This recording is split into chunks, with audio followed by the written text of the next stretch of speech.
அனைவருக்கும் வணக்கம். இது உங்கள் தமிழ் சீற்றம். சமூக அவலத்தின் பேரொளியாக உங்களோடு. திடீர் உடல்நல குறைவால் அப்போலோவில் அனுமதி அமைச்சர் துரைமுருகன். இந்த செய்தி தனியார் தொலைக்காட்சி ஊடகங்களில் ஒரு பிளாஸ் நியூஸாக பரவுகிறது. இப்ப யார் இந்த அமைச்சர்? இந்து தமிழ்நாட்டை ஆட்சி செய்யக்கூடிய ஆளுங்கட்சியில் இருக்கக்கூடிய ஒரு அமைச்சர். இப்ப பாருங்க, நான் ஒன்று சொல்றேன். இப்ப கொலைகார அரசு என்று சொன்னால் உடனே கொலைகார அரசு என்று சொல்லிவிட்டார் அப்படின்ட்டு குற்றவியல் நடவடிக்கையாக கைது செய்யலாம். எதற்கு தொடர்புபடுத்தி சொல்கிறேன் என்று கேளுங்கள். கள்ளக்குறிச்சியிலே முதல் நாள் விசச்சாராயம் அருந்தி 2 பேர் மருத்துவமனையில் அனுமதிக்கப்பட்டு இறந்து விடுகிறார்கள்.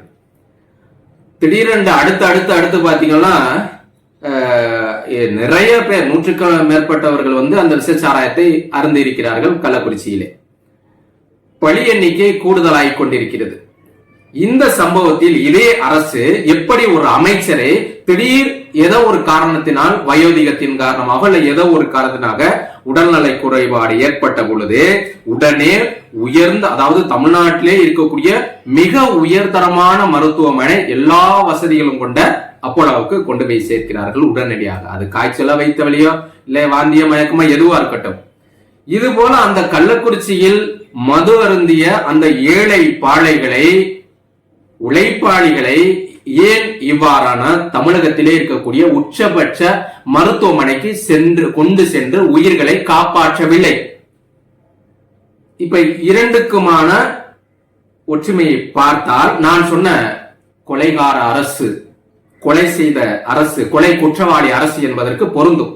அப்ப மக்களால் தேர்ந்தெடுக்கக்கூடிய இந்த சட்டமன்ற உறுப்பினர்கள், அவர்கள் அந்த கட்சியில் வைக்கக்கூடிய அந்த பொறுப்புகளுக்கு அமைச்சராகி இந்த தமிழகத்தை, ஒட்டுமொத்த மக்களை வழிநடத்தக்கூடிய ஒரு நபர் மக்கள் கொடுத்த அங்கீகாரம், அதிகாரம், அதை பயன்படுத்தி நீங்கள் ஆட்சி செய்யக்கூடிய உங்கள் மாநிலத்தில் இருக்கக்கூடிய ஒரு அரசு மருத்துவமனைக்கு செல்ல அச்சப்படக்கூடிய நீங்கள் தன்னுடைய உயிர் பயம் காரணமாக தனியார் மருத்துவமனைக்கு ஓடி படித்துக் கொள்கிறீர்கள். ஆனால் இங்கே வாழக்கூடிய ஏழைகள் அதே அரசு மருத்துவமனையில் தான் கொண்டு போய் சேர்க்கப்படும். ஒருவேளை இன்று வரைக்கும் 66 பேர் மரணங்கள் இந்த கள்ளச்சாராயத்தை அருந்திய 66 பேர். ஒருவேளை நமக்கு கேள்வி எழுப்ப தோணுகிறது, ஒருவேளை இந்த அரசு இது போல, அதாவது அமைச்சர்களுக்கும் சட்டமன்ற உறுப்பினருக்கும் நாடாளுமன்ற உறுப்பினர்களுக்கு கொடுக்கக்கூடிய அந்த முக்கியத்துவத்தை ஏன் இந்த எமர்ஜென்சியான நேரத்துல ஏன் இந்த மாதிரியான நபர்களை தனியார் மருத்துவமனைக்கு கொண்டு போய் அரசை செலவு பண்ணி அவர்களை உயிரை காப்பாற்றினால் என்ன என்ற கேள்வி நமக்குள்ளே எழுகின்றது. இது உண்மையிலே நியாயமான கேள்வியாக தான் இருக்கும் என்று தோன்றுகிறது. அதனால்தான் கேட்கிறோம், இந்த மாதிரியான சமூகத்தின் விழிப்புணர்வு அடைய வேண்டும் என்று. முன்னாள் முதலமைச்சர் ஜெயலலிதா இருக்கட்டும், கலைஞரா இருக்கட்டும், இன்று ஐயா ஸ்டாலினா இருக்கட்டும், யார் ஒருவர் இந்த அவர்கள் நடத்தக்கூடிய இந்த தமிழ்நாட்டையே கட்டிக்காக்கூடிய, உலகம் போற்றக்கூடிய திராவிட மாடல் ஆட்சியில் நடத்தக்கூடிய ஏன் அரசு மருத்துவமனைகள், இது போன்ற அமைச்சர்களும் இது போன்ற சட்டமன்ற உறுப்பினர் ஏன் செல்வது கிடையாது? ஆக நம்பிக்கை இல்லை, தரமற்ற மருத்துவமனையாக இருக்கின்றது என்பதுதான் இதனுடைய சாராம்சமாக வெளிப்படுத்தக்கூடியது. அப்ப ஒருவேளை கள்ளச்சாராய அருந்திய அவர்களை, கள்ளக்குறிச்சியில் இருந்த மனிதர்களை, மக்களை இதுபோல உயர்தரமான மருத்துவமனைக்கு கொண்டு சேர்த்திருந்தால் இந்த பழி எண்ணிக்கை 66 என்பது இருந்திருக்காது.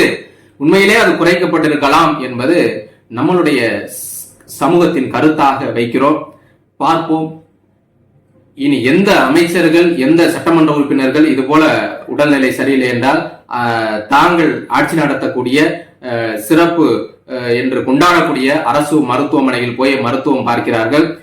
இதே போல இக்கட்டான சூழலில், ரொம்ப எமர்ஜென்சியான சூழலில் ஒரு ஏழை மக்கள் அவருடைய உயிர் பறிபோகும் நிலை இருக்கும் பொழுது இனிமேலாவது இது போன்ற உயர்தரமான மருத்துவமனைக்கு கொண்டு சென்று அவர்கள் மருத்துவத்தை பார்த்து உயிரை காப்பாற்றுவார்களா என்று பொறுத்திருந்து பார்ப்போம். நன்றி, வணக்கம்.